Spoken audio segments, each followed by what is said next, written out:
Our next interview is with Dr. Micheal DeVita, and Dr. DeVita is based at the St. Louis VA. Dr. DeVita, can you describe your current practice model and position? Sure. First, thanks for having me. So yes, I'm a staff physician in the medicine service or Department of Medicine at the St. Louis VA Hospital. I am also an assistant professor at Washington University. So I practice inpatient medicine, attending on teams composed of residents and medical students caring for hospitalized veterans. How'd you end up doing that? As residency in internal medicine went on, I sort of tried to do some reflection on what parts of medicine I found the most fulfilling. And certainly I acknowledge that I found the breadth of medicine to be fulfilling, but more than that, I realized that within each sort of pathophysiology I found interesting, I preferred that work of diagnosis and initial management and sort of complex medical decision making the most, rather than sort of downstream definitive treatment, which seemed to be a little bit more the realm of the subspecialist. So kind of through that lens, I decided that general internal medicine was a better fit for me than a subspecialty, and the pace and acuity of inpatient medicine was the bigger draw for me than the outpatient world. So tell me a little bit about how this impacts on your life. You know, what's a typical day like? What kind of patients do you see? How does it impact on your work-life balance and so on? Sure.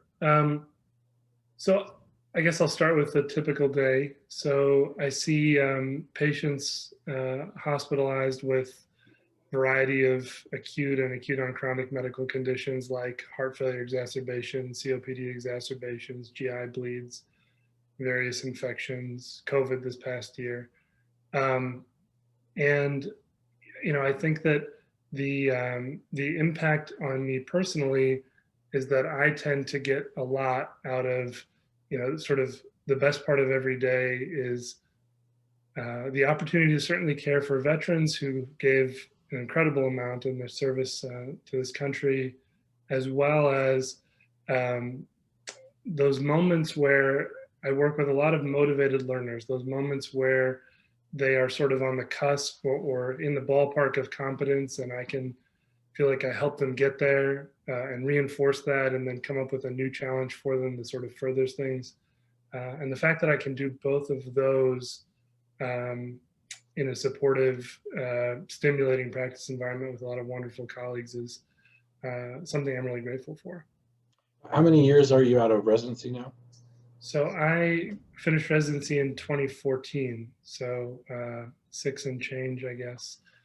Were you ever in a different practice model than this particular model?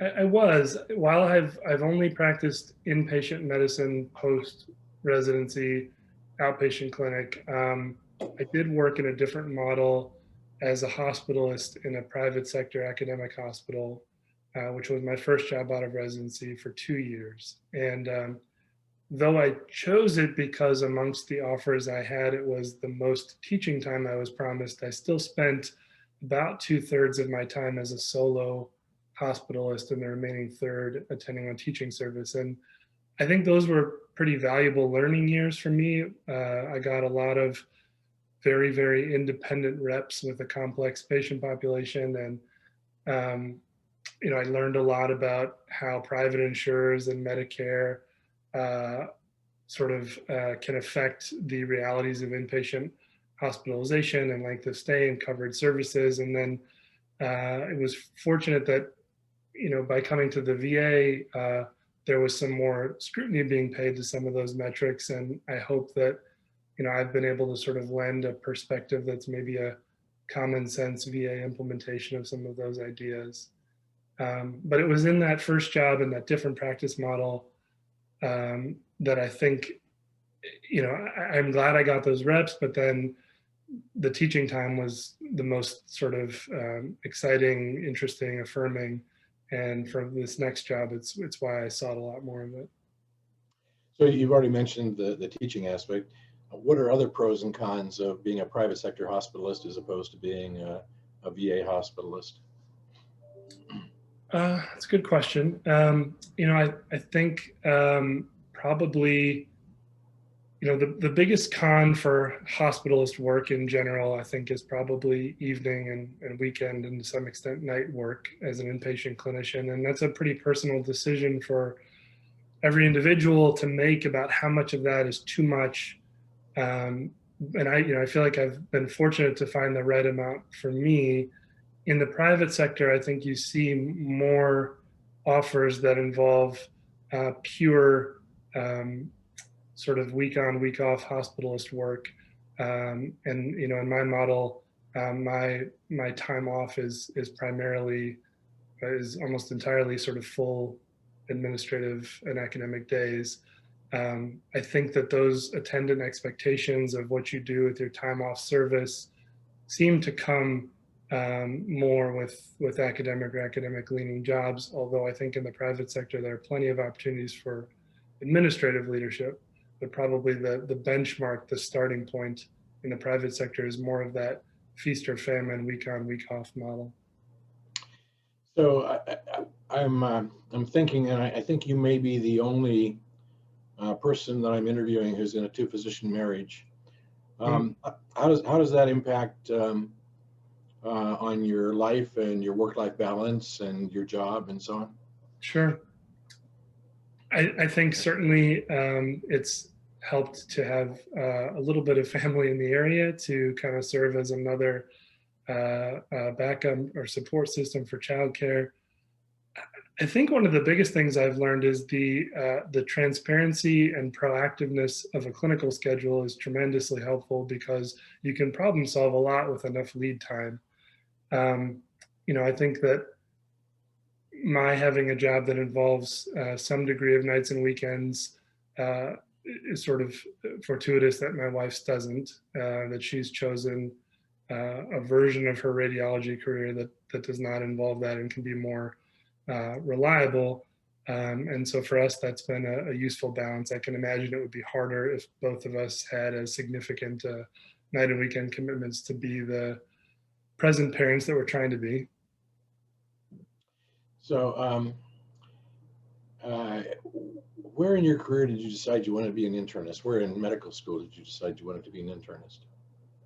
I think I was pretty sure as a third-year medical student that internal medicine was likely to be the path. And part of its appeal at that point was the breadth, that I felt like I could make a decision towards a field and for a next step that still had a lot of interesting options across sort of degrees of procedural nature and inpatient, outpatient.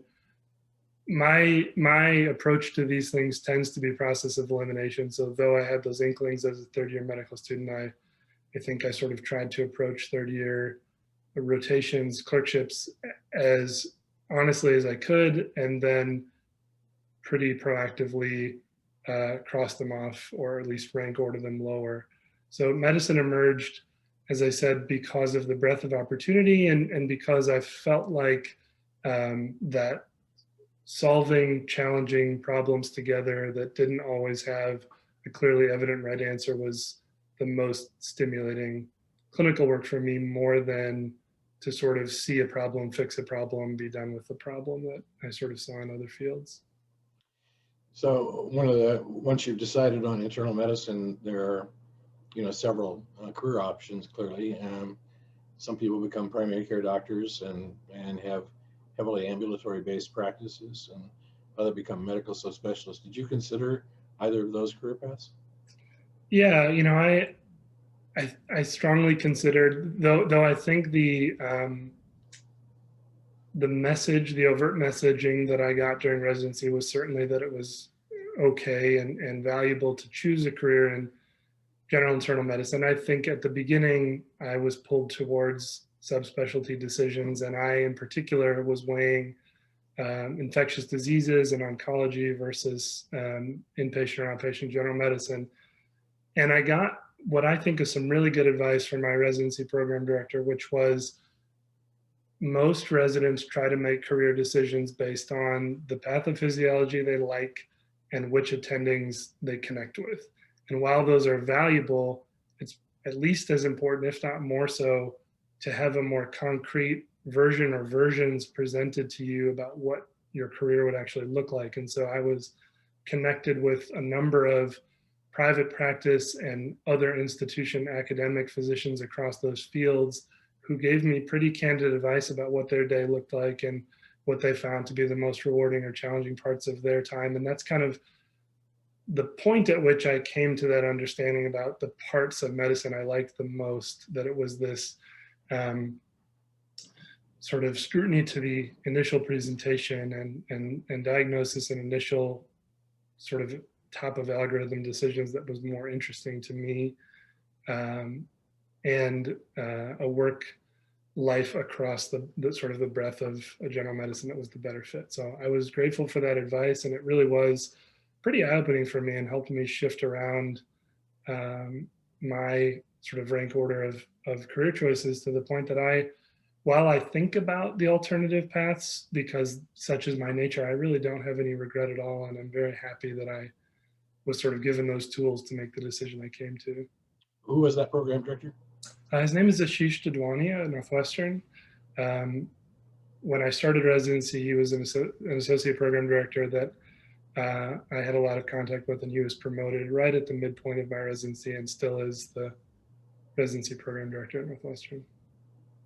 Did you feel fairly compensated? Do you think that the work you do is commensurate with the salary you receive?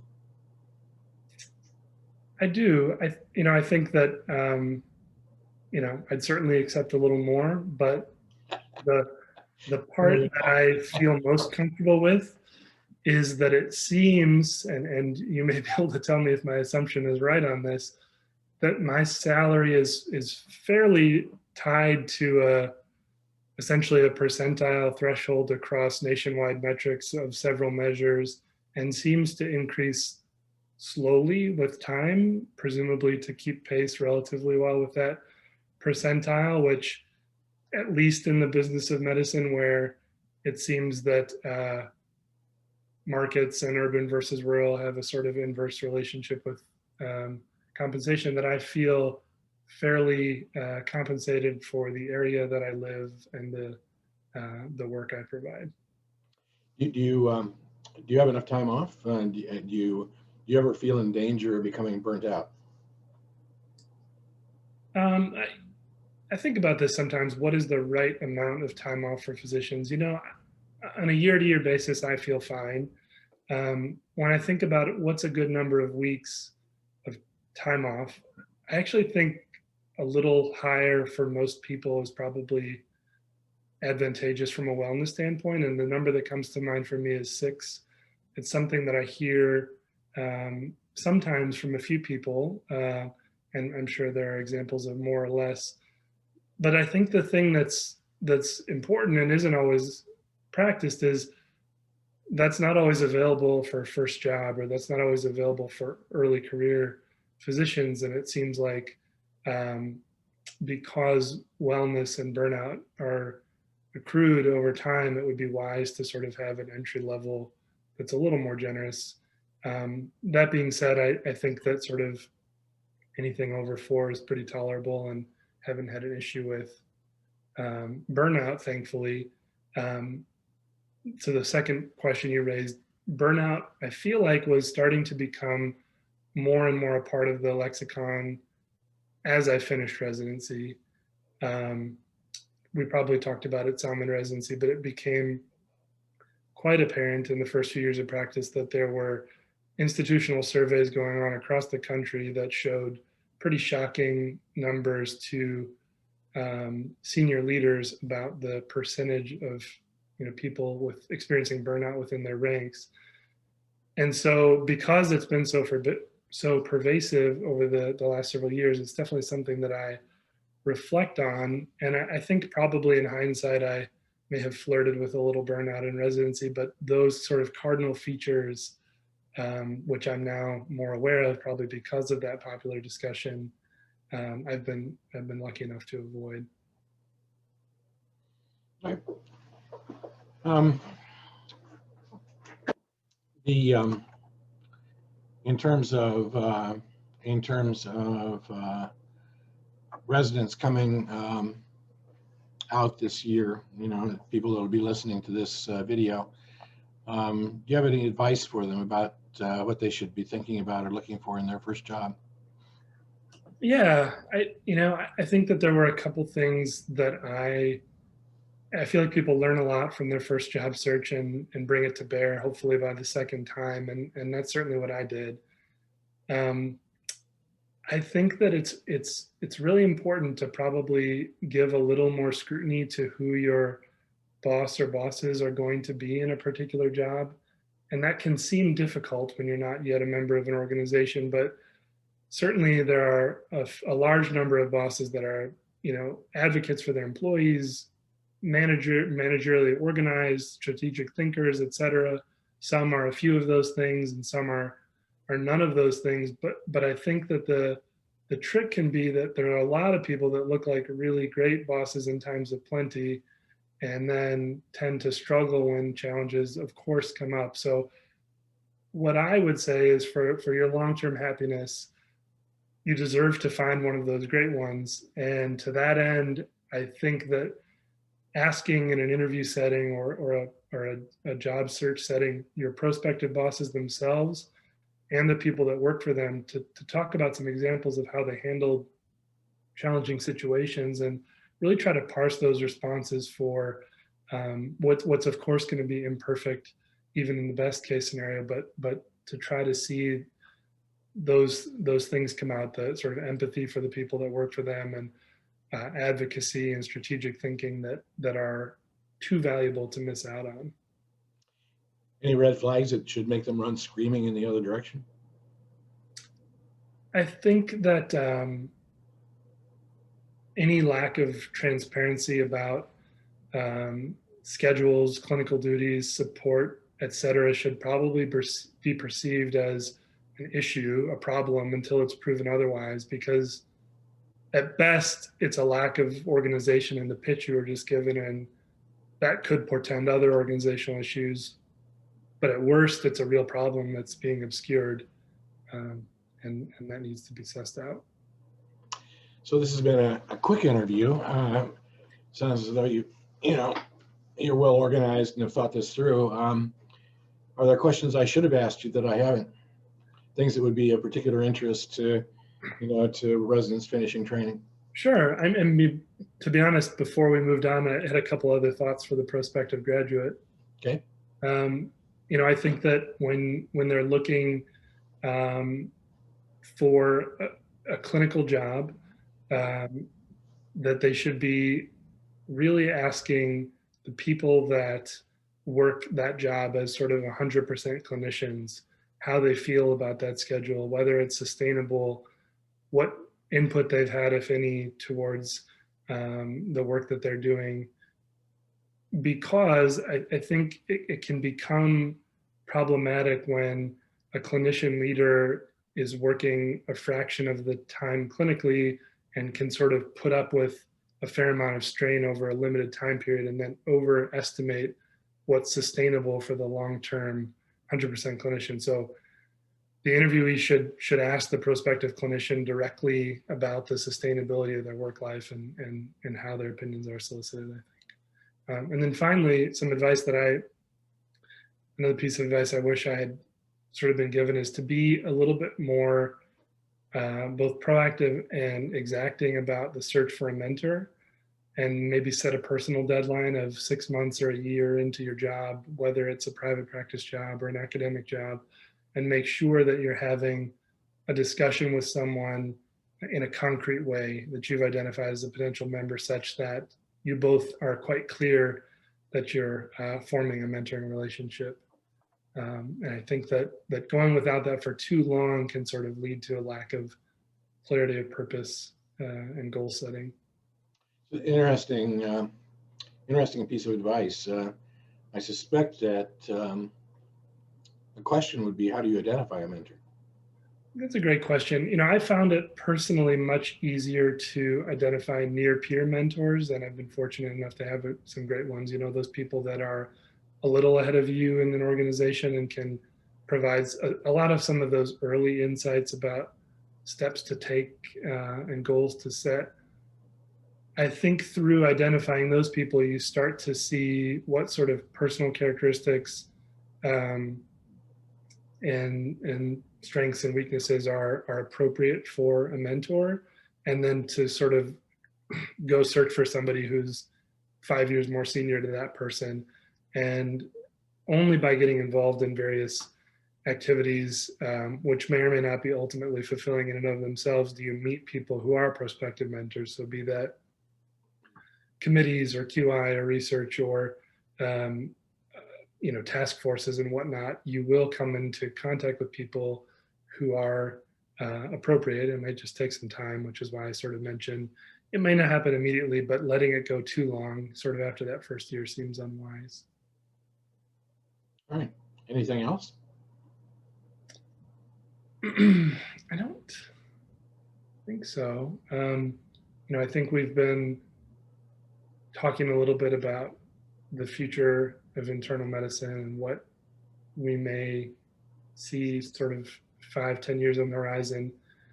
And it's something that, of course, could go a number of different ways, but I wonder, some of the trends that we talk about, less inpatient care, more outpatient care, now more telehealth. Um, it's an interesting position wherein we may have universal health coverage at some point in the next decade. We will have an ever-aging population, and those two things together are going to increase utilization across the board, even if, relatively speaking, there's a different distribution across inpatient and outpatient care. And I wonder how that's going to impact with what seems to be a coming physician shortage. Hopefully that's a market that's fortuitous to future graduates, but I think it will have impacts on healthcare. And I wonder if those rural jobs that are especially well compensating, or those urban jobs that allow people sort of to seek certain populations that they've always wanted to work with, those may be harder to come by as they are squeezed sort of between those two oppositional forces. So I hope that we're in a wonderful place 10 years from now, but I wonder if there's going to be some challenges in that realm that will take some sorting out for prospective internists. Yep. I think all those things are true. We don't control the political climate, nor do we hold, other than perhaps some local control, have any control over, who occupies elected positions of power on a national basis, and that's going to have a huge impact on the things you talked about. So. Sure. All right. Well, thank you very much. We'll get this.